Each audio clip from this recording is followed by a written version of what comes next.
রহমতুল্লাহি ওয়া বারাকাতুহু। বিসমিল্লাহির রহমানির রহিম। এই মুহূর্তে বাংলাদেশ সহ বিশ্বের অগণিত দর্শক শ্রোতা যে যে প্রান্তে বসে আপনারা RTV দেখছেন, আপনাদের সকলকে জানাচ্ছি আন্তরিক শুভেচ্ছা এবং অভিনন্দন। মহান স্রষ্টা আল্লাহ তাআলার দরবারে বিনীতভাবে শুকরিয়া আদায় করছি, আলহামদুলিল্লাহ। বিশ্বনবী জনাবে মুহাম্মদ রাসূলুল্লাহ সাল্লাল্লাহু আলাইহি ওয়াসাল্লামের প্রতি দরুদ এবং সালাম প্রেরণ করে শুরু করছে আজকের পরিবেশনা। আপনারা দেখছেন BRB নিবেদিত রমজানের সওগাত। অনুষ্ঠানটি RTV থেকে সরাসরি সম্প্রচারিত হচ্ছে। প্রিয় দর্শক শ্রোতা মণ্ডলী, আমরা আজকেও হাজির হয়েছি আপনাদের সামনে আপনাদের জীবন ঘনিষ্ঠ এবং জীবন জিজ্ঞাসামূলক প্রশ্নোত্তরের আয়োজন BRB রমজানের সওগাত নিয়ে। আজকেও ইনশাআল্লাহ অত্যন্ত তথ্যভিত্তিক, গুরুত্বপূর্ণ ইসলামের আলোকে এবং রমজানের বিভিন্ন বিষয় নিয়ে আমরা আপনাদের সামনে আলোকপাত করবার চেষ্টা করব। আজকে আমাদের মাঝে স্টুডিওতে অতিথি হিসেবে অংশগ্রহণ করেছেন বিশিষ্ট স্কলার, ইসলামিক চিন্তাবিদ, ঢাকা বিশ্ববিদ্যালয়ের প্রফেসর ডক্টর মাওলানা M শামসুল আলম। আসসালামু আলাইকুম ওয়া রাহমাতুল্লাহি ওয়া বারাকাতুহু। স্যার, আপনাকে স্বাগত জানাচ্ছি আমাদের আজকের আয়োজনে। জাযাকাল্লাহ।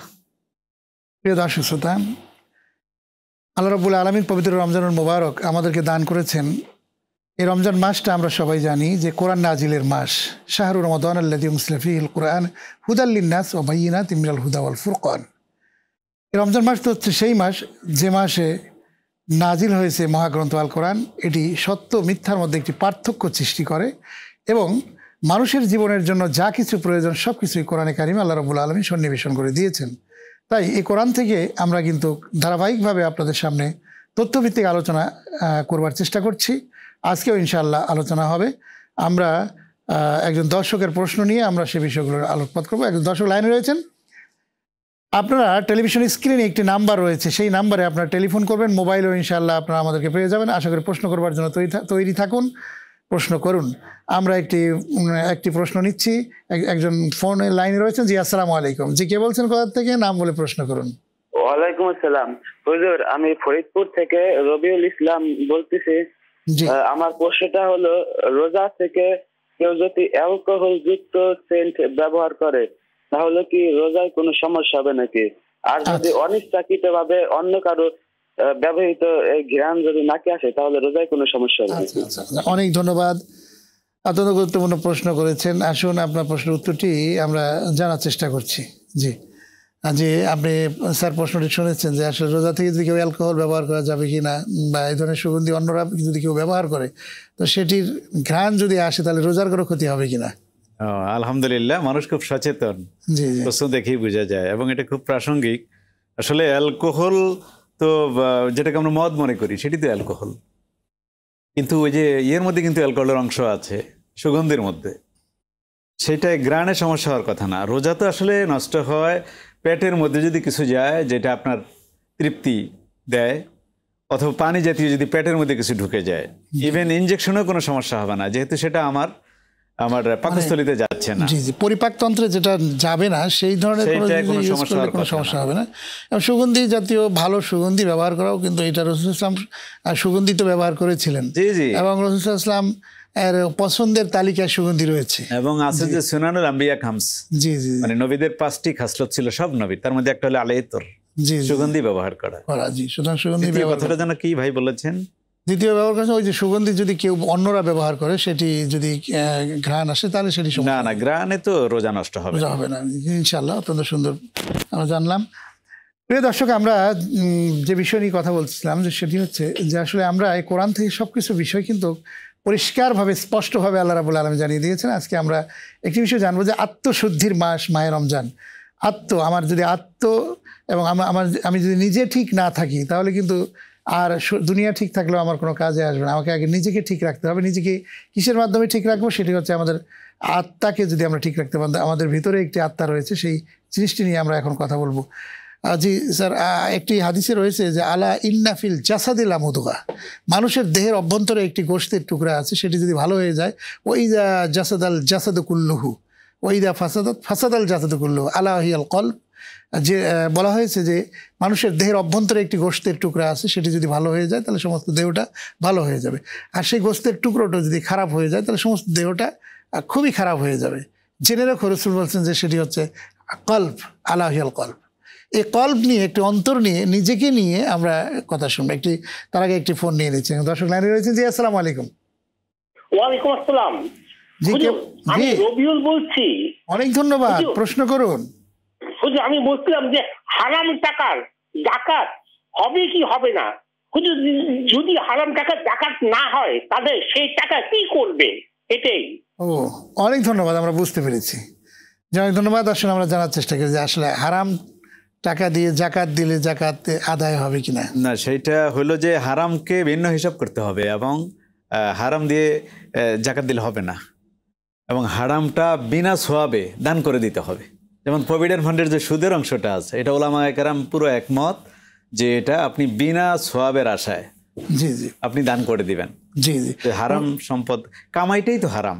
জি জি আল্লাহ তাআলা তো কিয়ামতের মাঠে 5টা প্রশ্ন করার আগে পাই নাড়তে দিবেন না। একটা হলো কিভাবে কামাই করেছো, কিভাবে ব্যয় করেছো।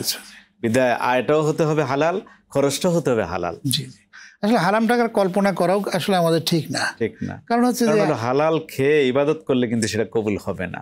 এটা আমাদের হালাল খেয়ে ইবাদত করলে কবুল হবে, অবশ্যই অবশ্যই। হারাম খেয়ে ইবাদত করলে কবুল হবে না। জি ধন্যবাদ। আমরা জানতে চাচ্ছিলাম যে এই যে আল্লাহ রসুল সাল্লাল্লাহু আলাইহি ওয়াসাল্লাম একটি ডিক্লারেশন করেছেন যে মানুষের দেহের অভ্যন্তরে একটি গোশতের টুকরা আছে, সেই একটি হার্ট বা এই এটার মাধ্যমে জানিয়েছেন যে এটি ভালো হয়ে গেলে সমস্ত দেহ ভালো হয়ে যাবে, এটি খারাপ হয়ে গেলে খারাপ হয়ে যাবে। এটি কিভাবে খারাপ হতে পারে এবং এই রমজান মাসে আমরা এই নিজেকে পরিশুদ্ধটা আমরা কিভাবে করতে পারি? মাশাআল্লাহ, খুবই চমৎকার। আসলে আমি তো বলবো যে হার্ট হলো একটা ইঞ্জিন আর পুরো বডি হলো ট্রেনের বগির মতো। হার্টই মূলত আমাদেরকে চালায়, এবং শারীরিক দিক থেকেও আপনি দেখেন এই কলব বা হার্ট যেটা, সেইটাই কিন্তু রক্তের সঞ্চালন ঘটায় পুরো শরীরে। এটা হলো কেন্দ্র। ঠিক মানব জীবনের চরিত্র বলেন, পুরো নৈতিকতা পুরোটা নির্ভর করতেছে কলবের উপরে। কলব সঠিক হলো, হাদিসে আল্লাহ রাসূল যেটা বলেছেন, আপনার পুরো জিন্দগি সঠিক হয়ে গেল। আর যদি কলব অশুদ্ধ হয়, মানে বিশুদ্ধ না হয়, তাহলে আপনার সব কিছুই ইয়ে হয়ে গেল, কি বলবো, অশুদ্ধ হয়ে গেল। তো বিধায় তো বিধায় এই যে আমাদের যেটা নাফস, যেটা কলব, যেটা হার্ট, সেইটাই হলো। এবং মানুষ প্রবৃত্তির অনুসরণ করে, অনেক সময় এই প্রবৃত্তির অনুসরণ করতে গিয়ে একটা বাজে চিন্তা করে, মানে বাজে চিন্তা থেকে মানুষ খারাপ এবং অসৎ চিন্তার দিকে ধাবিত হয়। এই যে একটি অবস্থায় মানুষ চলে যায়, এই জায়গাটা থেকে ফিরে আসার জন্য আমাদের কি করা উচিত? এটি শুনবো। একটি টেলিফোন চলে আসছে, আমরা ফোনটি নিচ্ছি। জি আসসালামু আলাইকুম।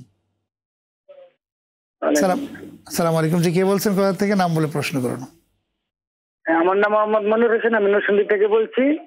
আমি বলতে চাচ্ছি যে আমার যদি 1 ভরি স্বর্ণ থাকে তার জাকাত কত টাকা দিতে হবে? জি, 1 ভরি স্বর্ণ থাকলে তার জাকাত কত টাকা দিতে হবে? অনেক ধন্যবাদ। আসলে আমরা জানার চেষ্টা করছি। এটা হলো আপনি দোকানে নিয়ে যান বা দোকানে না নিয়েও জিজ্ঞাসা করতে পারেন যে ভরি কত। টাকার মূল্য 40 ভাগের 1 ভাগ আপনি দিবেন, মানে 100 টাকা 2.5 টাকা করে যায়। 2.5 টাকা করে যায়। এখন তো প্রায় 1 লাখ টাকা হয়ে গেছে ভরি। জি জি, সুবিধা আপনাকে 2,500 টাকা দিতে হবে। জি জি জি, সেই হিসাবে। আর পুরান স্বর্ণ হইলে একটু দাম কম হয়, কারণ বিক্রয় দামটা হলেও আপনাকে ধরতে হবে যে এই মুহূর্তে বিক্রি করলে দামটা কত আসে, সেই হিসাবে আপনি দেবেন। অনেক ধন্যবাদ আপনাকে। জি, আসলে জাকাত এটাও একটা পরিশুদ্ধির একটা ব্যাপার। অবশ্যই জাকাতের অর্থই তো হলো আত-তুহুর, পবিত্রতা, আত-তাজকিয়া। জি জি জি, আমরা যে বিষয়টি নিয়ে আলোকপাত করছিলাম। জি স্যার। যে আল্লাহ তাআলা বলছেন যে আম্মা মান খাফা মাকামা রাব্বিহি ওয়া নাহান নাফসা আনিল হাওয়া ফাইনাল জান্নাতা হিয়াল মাওয়া। আপনি বলছেন যে যারা আল্লাহর সাথে সাক্ষাৎ করাতে ভয় পায় এবং এই নফসকে সকল ধরনের মন্দ থেকে বিরত রাখে, জান্নাত হলো তাদের ঠিকানা। তো বিধায় আপনি যদি আপনার আত্মাটাকে পরিশুদ্ধ না করেন, তাহলে তো জীবনটাই একটা কি বলবো খুসরান মুবিন, আপনার ধ্বংসপ্রাপ্ত হবে। এই জন্য দেখেন কোরআনে ঘুরে ফিরে কিন্তু এই আত্মার কথা বলা হয়েছে, কলবের কথা বলা হয়েছে। এবং রমজান মনে করি একটা মোক্ষম মৌসুম আমাদের হৃদয়কে পরিচ্ছন্ন করার জন্য। এটা কিন্তু দুনিয়াবি সাবান দিয়ে হবে না, এটা আপনাকে করতে হবে ওই যে লাআল্লাকুম তাত্তাকুন, তোমাদের জন্য রমজান এই জন্য দেওয়া হয়েছে আশা করা যায় যে তোমরা তাকওয়া অর্জন করবে। তাকওয়াটা কিন্তু একটা বিরাট পিউরিফাইড একটা মেশিন। আর এই যে কোরআন আপনি যেটা উল্লেখ করলেন, কোরআনের মতো শিক্ষা যদি আমাদের মধ্যে থাকে, আমরা তো আত্মশুদ্ধ না হয়ে কোনো উপায় নেই। তো বিধায় আমি মনে করি যে বারবার তাকওয়ার দিকে ফিরে যেতে হবে। একদিন আলোচক বলেছে, আমার খুব ভালো লেগেছে, যে আপনার তাকওয়াটা হলো এমন যে সিসিটিভি আপনার দিকে তাকিয়ে আছে। তখন এটা যখন আপনি অনুভূতি নিয়ে আসলে অনুভূতি নিয়ে চলাটাই হলো তাকওয়া। জি, আমি যখন নামাজ পড়ছি, নামাজের অনুভূতিটা এমন থাকা উচিত যে মনে হয় আল্লাহ যেন আমাকে দেখছেন এবং আমার ডান পাশে জান্নাত, বাম পাশে জাহান্নাম, পিছনে আজরাইল দাঁড়িয়ে আছে। হাদিসে কিন্তু এমন একটা চিত্র কল্পনা করা হয়েছে। মানুষের এই অনুভূতিটা কখন সৃষ্টি হয়? এটা তো ছোটবেলা থেকেই। এজন্য আমি মনে করি যে পিতামাতার বিরাট দায়িত্ব। আপনি 20, 22, 30 বছরে তো একটা লোকের নফসকে আপনি পরিষ্কার করতে পারবেন না। এই জন্য আরবিতে বলা হয় আলুম্মু মাদ্রাসা, মা হলো বিদ্যালয়। মায়েরা এই ব্যাপারে সবচেয়ে বেশি ভূমিকা রাখবে, সন্তানদেরকে এমনভাবে সৃষ্টি করবে। আরবি কবিতা আছে যে ছোটবেলায় বাচ্চাদের হৃদয়ে থাকে কাদার মতো নরম, মানে ওকে যা শিখাবেন তাই গ্রথিত হবে, কিন্তু বড় হলে তার অন্তর হয়ে যায় পাষাণের মতো, মানে শক্ত পাথরের মতো। ঠিকই বলেছেন, আসলে অত্যন্ত গুরুত্বপূর্ণ কথা যে আসলে আমাদের যে ভেতরে যে কল্প আছে, অন্তর আছে, অন্তরের পরিশুদ্ধিটা ছোটকাল শিশুকাল থেকেই আমাদের দিতে হবে। এখন পিতামাতাই এটা পারে। একজন পিতামাতা যদি একজন সন্তানের টেক কেয়ার না করতে পারে তাহলে ব্যর্থতাটা পিতামাতার। ওই সন্তানকে কিয়ামতের দিন আল্লাহর দরবারে মানে ওই পিতামাতাকে চাবে। একটা আয়াত রয়েছে যে পিতামাতা উপরে পা রেখে, মাথার উপরে পা রেখে জাহান্নামে যাবে। জি জি জি, এমন ফয়সালা হবে। আবার এর বিপরীতটাও আছে। এই সন্তান যদি হাফেজ কোরআন হয়, কোরআনের বিজ্ঞ হয়, তাকে কিন্তু তাজ পরিয়ে দেওয়া হবে। আসলে একটি মানুষকে পরিশুদ্ধ হওয়া কিন্তু একান্ত জরুরি। একটি জিনিস, যে কোনো জিনিসই পিউরিফাই না হলে সেই জিনিসটি কিন্তু আসলে সঠিকভাবে চলতে পারে না। জি, তো সেজন্য একটি মানুষের দেহের যেমন একটা পরিশুদ্ধি দরকার, দেহের অভ্যন্তরে একটি গোশতের টুকরা আছে, সেই গোশতের টুকরাটারও একটা পরিশুদ্ধি দরকার। সেটি কল্প, সেটি নিয়ে আমরা আলোচনা করছিলাম এবং এটা অত্যন্ত জরুরি। সেই জরুরি বিষয়টা আপনার কাছ থেকে আরও শুনবো। একটি টেলিফোন চলে আসছে, দর্শক লাইনে রয়েছেন। জি, আসসালামু আলাইকুম। সালামু আলাইকুম। জি, কে বলছেন, কোথা থেকে? নাম বলুন, প্রশ্ন করুন। দুঃখিত, ফোনটি কেটে গিয়েছে। আবারও চেষ্টা করুন প্রিয় দর্শক, আমরা আপনার প্রশ্নের উত্তর দেওয়ার চেষ্টা করবো ইনশাআল্লাহ। জি স্যার, আপনার কথা বলছিলাম যে বিষয় নিয়ে। তো আল্লাহ তাআলা আরেক জায়গায় বলেছেন আলা বিযিকরিল্লাহি তাতমাইন্নুল কুলুব, ওহে জেনে রেখো অন্তর কিন্তু প্রশান্তি লাভ করে আল্লাহর জিকিরের মাধ্যমে। তো জিকির মানে স্মরণ, হ্যাঁ আল্লাহর স্মরণ। এই জিকির মানে আনুষ্ঠানিক জিকির না। জিকির মানে প্রত্যেকটা মুহূর্ত আল্লাহকে স্মরণে রাখা, যাতে করে আমি প্রত্যেকটা কাজ চিন্তা করি কাজের আগে যে আমার আল্লাহ দেখতে পাচ্ছেন, দেখতে পাচ্ছেন। কে লাইনে রয়েছেন? আসসালামু আলাইকুম। ওয়ালাইকুম আসসালাম ওয়া রাহমাতুল্লাহি ওয়া বারাকাতুহু। নাম বলুন, প্রশ্ন করুন। আমার নাম আসাদুজ্জামান। প্রশ্ন করুন। আমার হুজুর, আমার কিছু টাকা ব্যাংকে আছে। আচ্ছা, এই সঞ্চয়পত্র কেনা। জি, এখন এই টাকা একটু কমিয়ে কথা বলুন, সুন্দর শোনা যায়। জি, বলুন বলুন বলুন, আমরা শুনতে পাচ্ছি। যাকাত দেওয়া যাবে কিনা? আর কত টাকা আছে আপনার? কত টাকার যাকাত? 4 লক্ষ টাকা। 4 লক্ষ টাকা আছে। এই 4 লক্ষ টাকার যাকাত কিভাবে দিবেন সেই তো? অনেক ধন্যবাদ। আরেকটা হচ্ছে এই টাকার যে মুনাফা আসে, এটা দিয়ে কুরবানি দেওয়া যাবে কিনা? ওই টাকার মুনাফা দিয়ে কোরবানি দিতে পারবেন কিনা, তাই তো? আচ্ছা, ঠিক আছে, অনেক ধন্যবাদ স্যার। জি না, এখানে কয়েকটা বিষয়। এক হলো যে আপনি কেমন ব্যাংকে রেখেছেন, সুদের টাকা কিনা, সেটা একটা বিষয়। কিন্তু সুদ হলেই তো হারাম। সঞ্চয়পত্রে টাকা রেখেছে যে, তো সঞ্চয়পত্রে ওলামায়ে কেরাম ব্যাপারে কিন্তু একটু বিতর্ক আছে। তো অধিকাংশই বলছেন যে ওই টাকাটা হিসাব করে তাকে 40 ভাগের 1 ভাগ যাকাত দিতে হবে। এটা প্রভিডেন্ট ফান্ডের মতো অনেকটা। অথবা সর্বশেষ যখন আপনি তুলবেন তখন হিসাব করে আপনাকে পাই দিতে হবে যে কোন বছরে কত লাভ এসেছিল।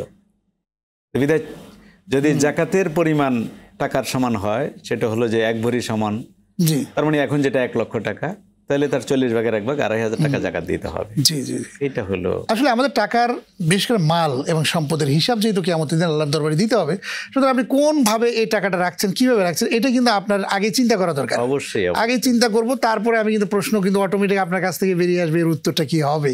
তো আজকে আলহামদুলিল্লাহ যে আমরা ইনকামের জন্য সঠিক হালালভাবে ইনকামের জন্য বহুত পথ রয়েছে, এবং যতগুলো ব্যাংক রয়েছে বাংলাদেশে, ইসলামী ব্যাংক তো রয়েছেই, পাশাপাশি যতগুলো সোনালী রূপালী পদ্মা যত ব্যাংক রয়েছে, এগুলোর পাশাপাশি এদের আবার ইসলামিক উইং রয়েছে, কনভেনশনাল ব্যাংকের পাশাপাশি ইসলামিক ব্যাংকিং রয়েছে। সুতরাং আপনি ইচ্ছে করলে ভালোটা গ্রহণ করতে পারবেন, ইচ্ছে করলে খারাপটা গ্রহণ করতে পারবেন, এটা আপনার বিষয়। সুতরাং আপনার জাকাতের যে অংশটা, কত টাকায় কত জাকাত হবে, এটির আমরা শুরুতেই স্যারের মাধ্যমে যে আলোচনাটা উনি উত্তর দিয়েছেন, শতকরা 2.5% হারে জাকাতটা আসলে হিসাব করে দিতে হবে। এটা খুবই সহজ হিসাব। এই তো আমরা আলোচনা করছিলাম স্যার যে বিষয়টা, যে আল্লাহকে স্মরণে রাখতে হবে প্রতি মুহূর্তে, তাহলে দেখবেন যে অপরাধ এমনিই কমে যাবে। এবং আরেক আল্লাহর কোরআন এবং হাদিস দ্বারা বুঝি যে সফলতা মূলত ওই সফলতাই যার হৃদয়টা পবিত্র, যে আত্মশুদ্ধি অর্জন করেছে। আমরা যদি একটু রমজান মাসকে নিয়ে চিন্তা করি যে এই মাসে 11টি মাসের মধ্যে একটি মাস এই রমজান যখন আমাদের মাঝে আসে, তখন কিন্তু মানুষ অনাবিল সুখ শান্তি এবং সমৃদ্ধি এমনিতেই চলে আসতেছে। চুরি ডাকাতি হত্যা রাহাজানি কিন্তু 11 মাসের তুলনায় মাসে কম, মাত্রা কমে যায়। এবং আপনার গরিব অসহায় মানুষরা খাবার, অন্য, জাকাতের টাকা, বিভিন্ন রকমের খাত থেকে চলে আসতেছে সংস্থান। সুতরাং এই মাসটা বলা যায় যে আল্লাহর পক্ষ থেকে একটা অপার নিয়ামত। জি, একজন লাইনে রয়েছেন। জি, আসসালামু আলাইকুম। দুঃখিত, সংযোগটি বিচ্ছিন্ন হয়ে গেছে, আবার চেষ্টা করুন, আমরা আপনার ফোনের উত্তর দেওয়ার চেষ্টা করুন ইনশাআল্লাহ। জি, বিদায় ইসলামী শরিয়ার এসেন্স হলো যে কাদ আফলাহা মান তাযাক্কা ওয়া যাকারা ইসমা রাব্বিহি ফাসাল্লা। সফল তো সে যে নিজের নফসকে পবিত্র করেছে, সালাত আদায় করেছে, ওয়া যাকারা ইসমা রাব্বিহি, এবং তার রবকে স্মরণ করেছে। এজন্য আমার মনে আছে যে উমাইয়া একজন খলিফা মৃত্যুর আগে খুব কষ্ট পেয়ে গেলেন, কারণ তার উত্তরাধিকার করার মতো বড় বাচ্চা ছিল না, ছোট বাচ্চা ছিল। তখন দুঃখ করে বলছে যে একটা কবিতার লাইন যে সফল তো সে যার বড় সন্তান আছে। তখন সাথে সাথে জবাব দিয়েছেন ওমর ইবনে আব্দুল আজিজ, যাকে ইসলামের দ্বিতীয় ওমর বলা হয়, ইসলামের পঞ্চম খলিফা। তিনি বললেন যে আল্লাহ তো বলেছেন কাদ আফলাহা মান তাযাক্কা। এ খলিফা, আপনি কি বলছেন? সফল তো সে ব্যক্তি যে তার অন্তরকে পরিশুদ্ধ করেছে। তখন উনি কিন্তু মেনে নিলেন। তার মানে বড় সন্তান থাকলেই আপনার হৃদয় পরিশুদ্ধ হবে না, কোন এটা নিশ্চয়তা নেই, বরং এই সন্তান আপনাকে কিন্তু বিপদগামী করতে পারে। জি জি, এই জন্য আমরা মনে করি যে এই নফস বা আত্মা বিভিন্ন ভাবে কিন্তু অপরিশোধিত হয়ে যায়। তার আরেকটি কারণ হচ্ছে এই মোবাইল ফোন। এই সোশ্যাল মিডিয়ার এই যুগে একটি মোবাইল, একটি সন্তান, ছোট্ট শিশু, সে কিছু বোঝে না, সে তাকে ভাত খাওয়ানো হচ্ছে, খাওয়ানোর জন্য মোবাইলটা হাতে দেওয়া হচ্ছে, পুরো এডিক্টেড হয়ে যাচ্ছে। এবং সেখানে কিন্তু অশ্লীলতা, ব্যাহাপনা, গান, সেই রকম যেটা অটোমেটিক চলে আসে, অনৈতিক জিনিসগুলো দেখানো হচ্ছে। জি জি জি, এই নৈতিকতা সম্পন্ন কিন্তু বানানো যায় এই মোবাইলের মাধ্যমে। তো এই জায়গাটায় আমরা কিন্তু ছোটকালেই যদি একটি সন্তানকে আমরা যদি আপনার খারাপের দিকে নিয়ে যাই, তাহলে ওই সন্তান তো বড় হয়ে তো খারাপই হবে। অবশ্যই অবশ্যই। কোরআনের তেলাওয়াত একটি সন্তানকে যদি শেখানো হয়, কোরআনের শিক্ষা যদি দেওয়া হয়, তাহলে কিন্তু সেই সন্তান আস্তে আস্তে বড় হয়ে সে ভালো মানুষ হবে। জি জি জি, আপনি একেবারে সঠিক বলেছেন। বিধায় আত্মশুদ্ধি অর্জনে কিন্তু এখন বিরাট প্রতিবন্ধকতা হলো এই মোবাইল। তো অভিভাবকদেরকে সোচ্চার হতে হবে। প্রত্যেকটা সন্তান হলো আমাদের কাছে নেয়ামত এবং আমানত, আল্লাহর কাছে কিন্তু জবাবদিহি করতে হবে। ইন্নাল্লাহা ইয়ামুরুকুম আন তুআদ্দুল আমানাতি ইলা আহলিহা, আল্লাহ নির্দেশ করছেন তোমরা আমানত যাতে যথার্থ জায়গায় রাখো। বিদায় পারতপক্ষে ছেলেদের হাতে, বাচ্চাদের হাতে, মেয়েদের হাতে মোবাইল আমরা দেব না, পড়াশোনার স্বার্থে দেব। আমরা কিন্তু আবার মনিটরিং করবো যে ও কি দেখছে। আজকাল কিন্তু আমি আজকেই আমার একজন কলিগকে দেখালাম যে আমার মোবাইলে অটো কিছু অশ্লীল শব্দ চলে আসছে উপরের দিকে, মানে আমি চাচ্ছি না, আমি চিন্তাও করি না, এটা আমি সার্চও করি না, কিন্তু অটো চলে আসছে। তো বিধায় খুব সতর্ক না থাকলে পরিশুদ্ধ থাকা, অধস্তনদেরকে পরিশুদ্ধ করা খুব মুশকিল হয়ে যাবে। এবং আল্লাহ তাআলাকে চেনা একজন সন্তান, সে আল্লাহকে চিনতে পারছে না, রসুলকে তাকে চিনতে পারছে না, ফেরেশতা, পরকাল সম্পর্কে তার জ্ঞান এবং ধারণা, এটি কিন্তু ছোটকাল থেকেই দেয়া যায় ইচ্ছে করলেই।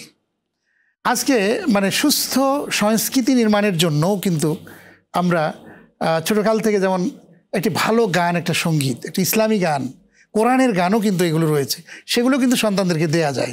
বিনোদন কিন্তু, সুস্থ বিনোদনও কিন্তু ইসলামে রয়েছে। অবশ্যই এই ক্ষেত্রে আপনি বলবেন না, এটা তো অবশ্যই। একটি ফোন নিচ্ছি। জি, আসসালামু আলাইকুম। আসসালামু আলাইকুম। হ্যালো। জি, আসসালামু আলাইকুম। ওয়ালাইকুম সালাম। হ্যালো। জি বলুন, নাম বলে প্রশ্ন করুন, শুনতে পাচ্ছি। ওয়ালাইকুম সালাম, আমার কথা শুনতে পাচ্ছেন? শুনতে পাচ্ছি আমরা, আপনি বলুন। আচ্ছা, আমি সম্মানিত স্যারের কাছে একটু জানতে চাচ্ছি যে আমি তসবিহ ছাড়া মনে মনে জিকির করলে কি সেই জিকিরটা কি হবে? আর আমি যে দুটো নাম পড়ি, ইয়া হান্নান এবং ইয়া মান্নান, এই দুটো নামের উচ্চারণ কি সঠিক?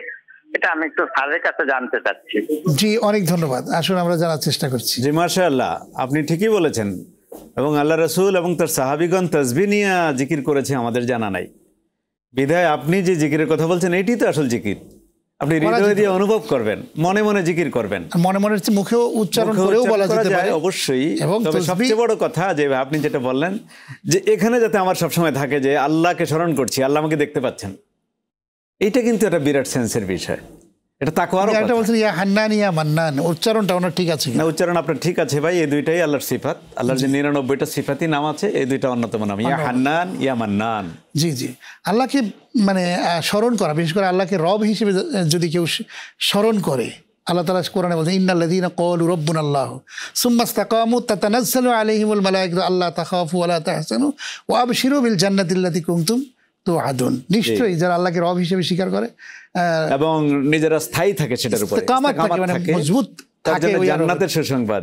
জি, এবং আল্লাহ তাআলা ফেরেশতা নাজিল হয়ে যায়, সেখানে ফেরেশতা চলে আসে, ফেরেশতা নাজিল হয়, তার প্রতি রহম বর্ষিত হইতে থাকে। হ্যাঁ, এটা আমরা বুঝি না যে আল্লাহকে রব যদি আমরা ঘোষণা দেই। অবশ্যই। সুতরাং সেই রবের ঘোষণাটা আমরা কিন্তু সচরাচর আমাদের দিতে হবে, এবং দিয়ে এই সন্তান সন্ততিদেরকে যদি আমরা মানে গড়ে তুলতে পারি, তাহলে কিন্তু এই সন্তানগুলোর নফস প্রবৃত্তি ভালো হবে, তখন কিন্তু সমাজও ভালো হয়ে যাবে। অবশ্যই, এবং দেশ উপকৃত হবে। এবং আপনি জানেন আজকের যারা শিশু, আগামী দিনের তারা যুবক, তারাই এদেশের নেতৃত্ব দিবে। বিদায় আমরা দল বিভিন্ন করতেই পারি, কিন্তু দেশটা আমাদের, এই বাচ্চাগুলি আমাদের সম্পদ। এরা যদি ভালো মানুষ হয়, ইনশাআল্লাহ সুন্দর বাংলাদেশ আমরা পাবো। এটা আল্লাহর কাছে প্রত্যাশা করি। রমজানে এটাকে বেশি অ্যাটেনশন দিতে হবে। রমজান, সাওম, তাকওয়া, ইফতার, সাহারি, তারাবি সবকিছু কিন্তু আমাদের এই অন্তরকে তাজকিয়াতুন নফস করায় কিন্তু হেল্প করে। আমি প্রত্যেকটা বাবা মাকে, বাচ্চাদেরকেও অ্যাটেনশন গ্রো করবো যে আপনারা এদের ব্যাপারে সিরিয়াস হন। জি, আপনি ঠিকই বলেছেন যে আসলে আমাদের চলাফেরা, উঠা বসা, চাল চলন, আচার ব্যবহার, সামগ্রিক পরিমণ্ডলে আল্লাহকে রব হিসেবে মেনে নেওয়া। এবং রব হচ্ছেন তিনি, যিনি সৃষ্টি করেন, সৃষ্টি করার পর সকল প্রয়োজন যিনি পূরণ করে দেন, সেই স্রষ্টার নামই কিন্তু পরিপালন করেন, প্রতিপালন করেন। সেই রবকে চেনার জন্য কিন্তু আমরা আসলে চিনতে পারি না এখনো পর্যন্ত। তো সেই বিষয় নিয়ে আলোচনা হলো, আপনি অত্যন্ত চমৎকারভাবে আলোচনা করেছেন। আপনাকে অনেক ধন্যবাদ জানাচ্ছি। ধন্যবাদ, জাযাকাল্লাহ খাইরান। প্রিয় দর্শক শ্রোতা মণ্ডলী, আমাদের সামগ্রিক পরিমণ্ডলে আমাদের চেষ্টা থাকতে হবে যেন আমরা আল্লাহকে রব হিসেবে ডিক্লেয়ার করতে পারি। আল্লাহকে রব হিসেবে ডিক্লেয়ার করলে ফেরেশতা নাজিল হয়ে যাবে। আমরা যদি বলি আল্লাহ, ইয়া রহমান, ইয়া রহিম, ইয়া করিম, ইয়া সত্তার, ইয়া জব্বার, এই যে সিফাতির নামগুলো যদি উচ্চারণ করি আর আল্লাহকে স্বীকার করি, তাহলে ফেরেশতা এসে আমাকে সেলিব্রেট করবে। আসুন আমরা সবাই আগামী অনুষ্ঠান দেখার আমন্ত্রণ জানাচ্ছি। BRB নিবেদিত রমজানের সওগাত আজ শেষ করছি। আপনারা সবাই ভালো থাকুন, সুস্থ থাকুন। আল্লাহ হাফেজ। আসসালামু আলাইকুম ওয়া রাহমাতুল্লাহি ওয়া বারাকাতুহু।